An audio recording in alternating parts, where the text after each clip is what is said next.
तर जेव्हा आपलं सगळं मनासारखं असतं तेव्हा आपण शांतच असतो ना. बरोबर आहे.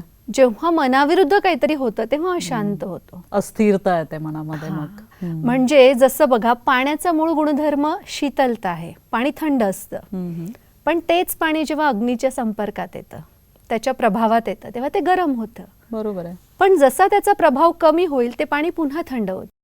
ओरिजिनल नेचर मध्ये पुन्हा आहे. हा, तसं आत्मा ओरिजिनली शांत आहे.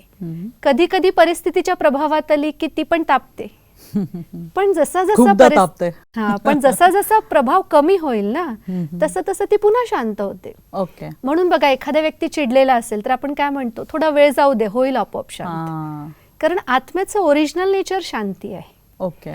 आणि जेवढा वेळ आपण आपल्या या ओरिजिनल नेचर मध्ये असतो तेवढा वेळ आपण स्वस्थ असतो. ओके. मनाने स्वस्थ असतो, त्यामुळे ऑटोमॅटिकली तनाला सुद्धा ते स्वस्थ व्हायब्रेशन्सच मिळतात ना. आत्म्याचं जे ओरिजिनल नेचर आहे त्याच्यामध्ये त्याला स्थित करणं म्हणजे आध्यात्मिक स्वास्थ्य.